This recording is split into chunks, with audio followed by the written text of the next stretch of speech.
Hello, humans. Here I am with another uncertain topic. Have you ever wondered how the computers work? How the electronic devices you see around work? What do they mean when they say RAM is low or the memory is low, the storage is low? If you are ever caught in that puzzle, I'm going to explain in very basic details of it. Stay tuned. Again, I'm not influencing anyone. I'm just passing the information that I have so that it will be helpful for some people. Do not consider this video as an influential video. Well, let's begin. When I made that bold statement, the computers are not intelligent or they're so dumb,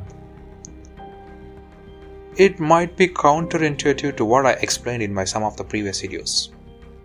I've said robots can take over, artificial intelligence can make human look so dumb.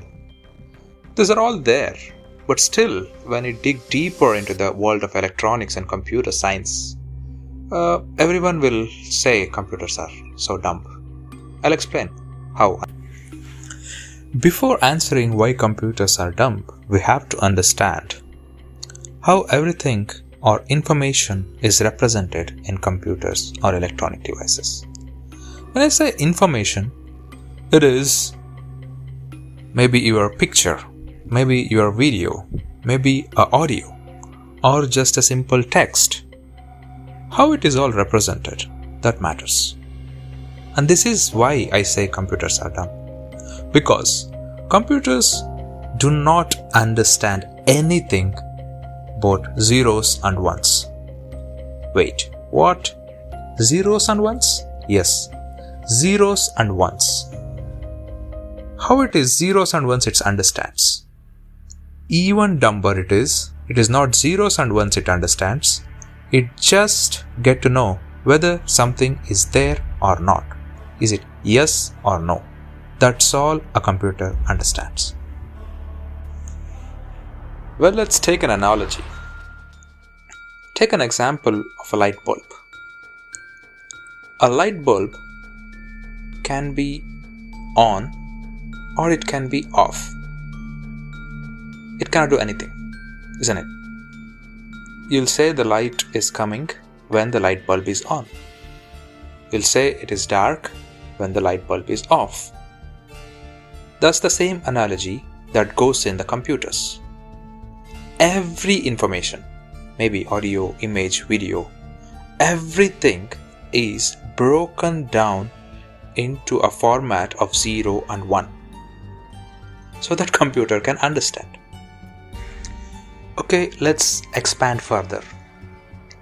With the help of one bulb, you can represent two states, on or off.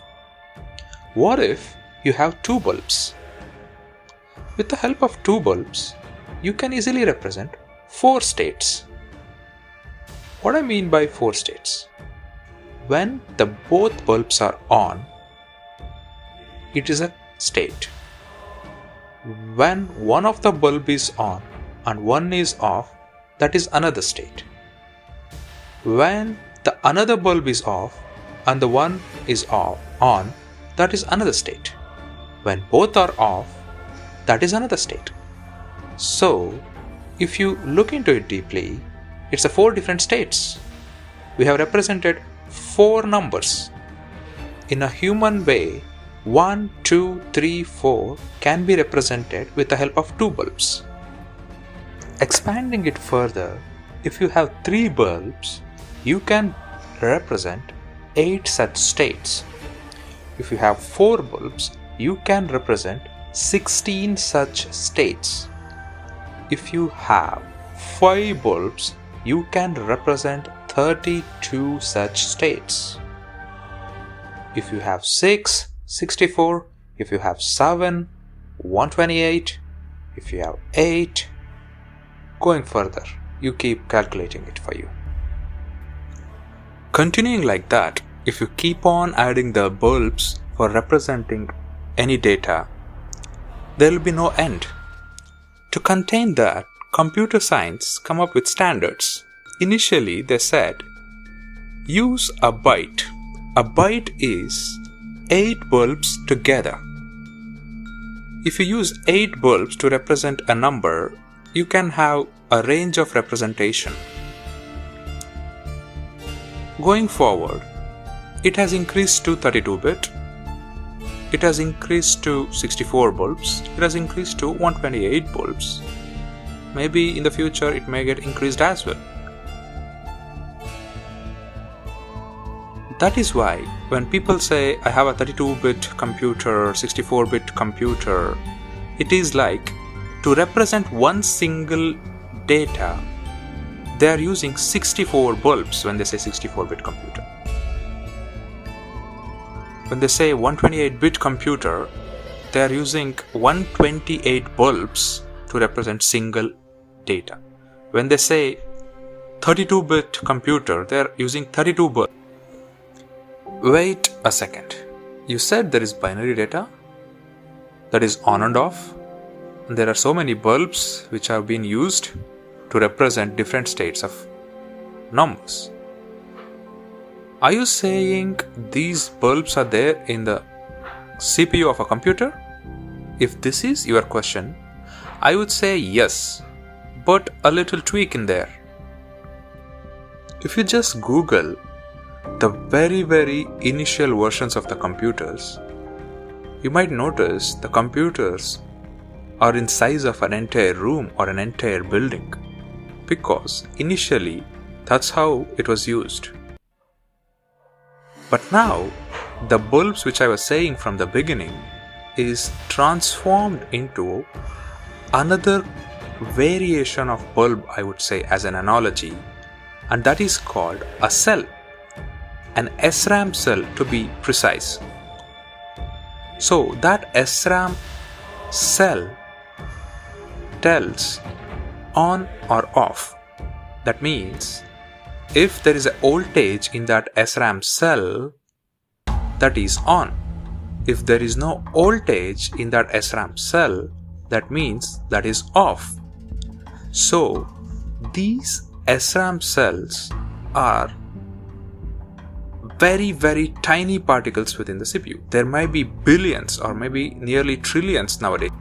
There is another variation called DRAM, that is dynamic RAM, that is also one of the core component of a modern day CPU. But I am focusing my topic of discussion to SRAM just to avoid any complications.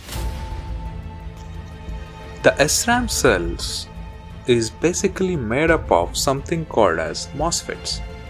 There are 6 different MOSFETs in a one single SRAM cell. A MOSFET abbreviation is metal oxide semiconductor field effect transistors. They are organized in such a way that it is possible to read whether the voltage is there or not and write some voltage into that, and to represent data that is on or off. That organization together forms an SRAM cell. So billions of SRAM cells forms a CPU. A CPU is basically a processing unit. What it does is it reads all these SRAM cells based on what you're looking for. If an image is converted into binary and each of that binary data 1 or 0 is fed into that SRAM cell individually, 1 0 1 0 0 1, whatever may be the binary data is. That is how the CPU works internally. There is a lot going on in there, but basically in a layman view, this is what happening when there is a RAM or a CPU in the computer. This is the reason I say computers are dumb.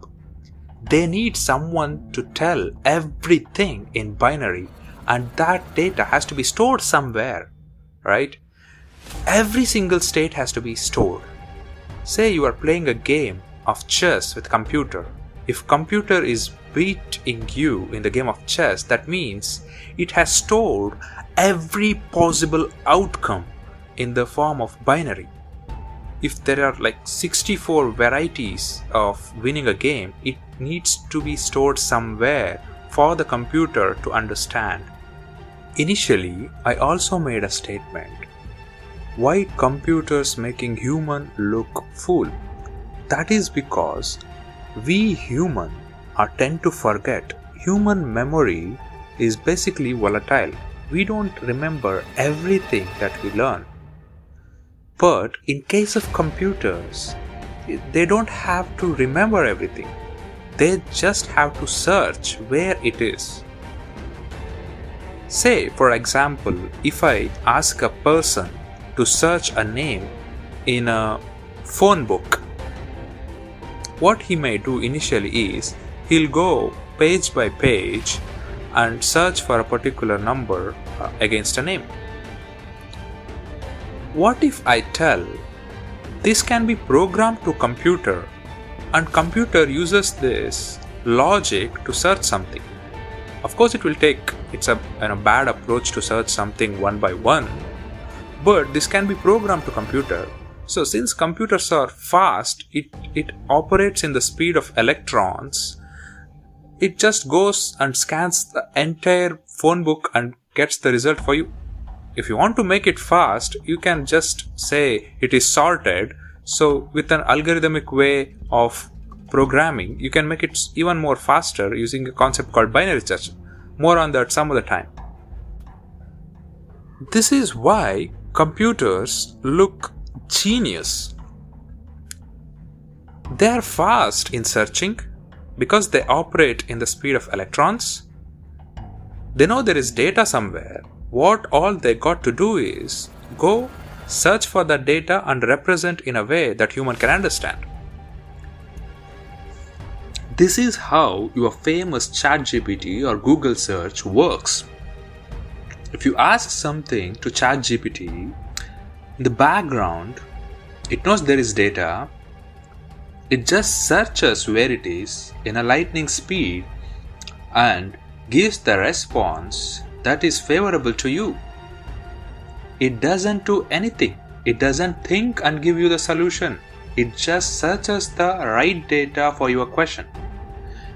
Whether it is right or not, that comes based on the training of the algorithm, but it just searches the data and gives in a form that human can understand.